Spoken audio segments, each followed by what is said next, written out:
Hey there, and welcome to this explainer. Today, we're going to play the role of philosophical detectives. Have you ever just stopped in the middle of a busy day, looked at everyone rushing around you and wondered, why does modern life feel so profoundly anxious and overwhelming? Well, to solve this mystery, we're diving into Canadian philosopher Charles Taylor's monumental work, Sources of the Self. We're going to trace a hidden 2.5 millennia-long history that actually built the modern human mind. Okay, let's jump right into Section 1. The modern identity crisis. Basically, why are we so incredibly anxious about who we actually are? So who are you, really? I mean, if you just stop in the middle of your routine and ask yourself that question, you'd probably rattle off your job title, your hobbies, or maybe your absolute die-hard loyalty to an indie rock band. But Charles Taylor argues that a true self, it goes way, way deeper than just a list of quirky personality traits. A true self is actually defined by what you care about, what you consider noble, and exactly where you stand on deep moral questions. To be human is to essentially exist in moral space. We constantly rely on a compass to navigate the dark forest of life. So when you evaluate a baseline desire, like say, just wanting to hit snooze and sleep all day, against a higher standard, like dragging yourself up to help a friend in need, you are doing what Taylor calls a strong evaluation. Without these overarching values, these invisible frameworks, we don't become totally free. Actually, scratch that. We become completely lost, staring down a deep, paralyzing identity crisis. But that begs the question, where did our modern frameworks actually come from? Which brings us to Section 2, the birth of inwardness. This is our fascinating journey from looking at the cosmos to looking deep into our own minds. This evolution is pretty mind-blowing when you think about it. For most of human history, people absolutely did not look inside themselves for answers. Back in the 4th century BC, Plato was seeking truth out in the rational order of the universe. Then, jump to the 4th century AD, and St. Augustine shifts the whole paradigm, finding truth in God dwelling inside the inner chamber of the soul. Fast forward to the 17th century, we get René Descartes. He logically detaches his mind from his physical body to become this totally objective scientific observer, the disengaged self. And finally, in the 18th century, John Locke starts treating the mind as an entirely blank slate. Locke essentially argued that your identity is like a brand new smartphone straight out of the box with absolutely no pre-installed apps. You aren't born with a fixed identity. Instead, you can step back from your own mind, treat your daily habits as raw material, and consciously download or delete whatever mental software you want using reason and experience. This created a highly rational self-reengineering agent. But pure rationality kind of left a massive hole in the human heart. And that leads us to Section 3, affirming ordinary life. This is the story of how everyday work and family actually became sacred. Think about the stark contrast here for a second. In ancient and medieval worlds, everyday stuff like farming, cooking, and raising a family was viewed as just mundane background noise. The real glory? That belonged to warriors on the battlefield or monks taking strict vows of poverty. But look at modern society today. We totally flipped the script. We place our absolute highest moral dignity in having a comfortable home, a good job, driving scientific progress, and just generally helping others. This massive shift really kicked off with the Protestant Reformation, which was honestly like a cultural earthquake, shattering the old world view. It erased the spiritual hierarchy. Suddenly, a mother raising her children or a cobbler making shoes was doing work that was just as sacred as a monk praying in a monastery.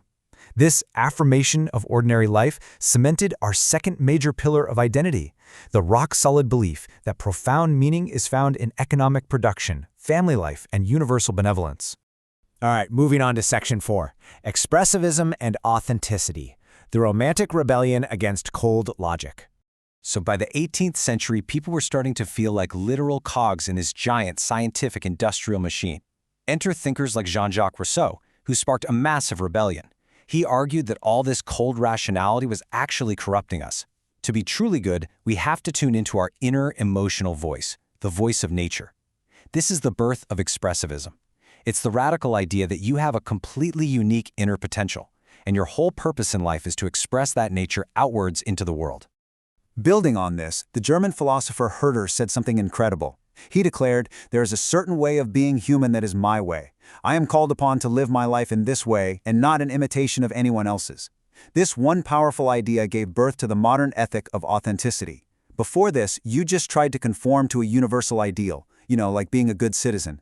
But after Herder, Originality became the ultimate goal. It is the exact reason why today we are constantly telling each other to be true to yourself and live your truth. And that clash leads us perfectly into Section 5, the modern predicament. Let's unpack exactly why our values are constantly at war with each other. So, over 2,500 years, we built up these three incredible, yet entirely distinct pillars of identity. We have disengaged rationality, optimizing our world, the affirmation of ordinary life, giving dignity to our daily routines, and romantic expressivism, demanding pure emotional authenticity. But Taylor's big, ultimate revelation, these three pillars are constantly, ruthlessly at war with one another. We often think we're lost because we don't have values. It's actually the exact opposite. Think about, say, a corporate job. Your rational mind demands efficient data metrics and optimization. Meanwhile, your desire for ordinary life demands a stable paycheck to keep your family comfortable. But then, your romantic soul is in the background screaming for authentic, creative passion, totally rejecting all the metrics and the routine. These value systems are literally tearing you apart from the inside. This conflict happens because of what Taylor calls hypergoods. A hypergood is basically your supreme moral value, the one that trumps all the others. For an Enlightenment thinker, that hypergood is universal justice. But for a romantic, it's self-expression. So when our deeply held hypergoods smash into each other like tectonic plates, the resulting friction causes our intense modern conflicts and all our personal anxieties. And this brings us to a really critical danger. Taylor warns that moral sources act as the literal fuel for your moral engine. Back in the day, ancient sources like religion or a belief in cosmic harmony provided this deep spiritual energy that allowed people to sacrifice for others. Today, we demand incredible moral heights from ourselves. We want universal justice and human rights. But because we've kind of reduced the universe to just cold physical matter, we've cut ourselves off from those ancient sources. So our engines are running on empty, leaving us utterly exhausted, cynical, and totally burnt out. So, where do we find our fuel today? Well, Taylor suggests that since we don't really share universal religious symbols anymore, we rely on the subtle languages of modern art, literature, and music. You know when a piece of music gives you full-body goosebumps or a painting just makes you stop and stand there in total silence? It's acting as a bridge. It triggers an epiphany and reconnects our rational minds back to a sense of deep wonder, giving us that spiritual fuel we so desperately need. Finally, let's hit Section 6, Navigating Your Identity. Here is some practical wisdom for the modern soul.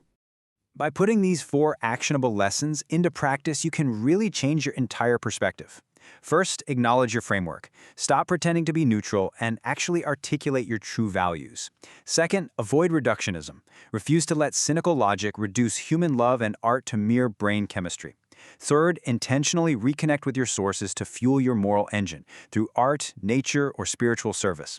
And fourth, embrace the complexity. Give yourself some grace. Feeling pulled in different directions is totally normal. By doing this, you transition from being a passive victim of modern burnout to becoming the conscious author of your own story. When you look in the mirror now, I really hope you realize that you aren't just an isolated brain mindlessly scrolling on a phone. Identity is a dialogue with history. You are the breathtaking culmination of 2,500 years of Western civilization's greatest ideas, inheriting absolutely everything from Augustine's inner chamber right up to Herder's call for absolute authenticity. As we wrap up this explainer, I want to leave you with a final provocative thought to chew on. Take a really hard look at your own life right now and ask yourself, which of these ancient forces is truly steering your decisions today? Is it disengaged rationality, ordinary life, or romantic expressivism? Understanding that is the key to unlocking your modern identity. Please like and subscribe.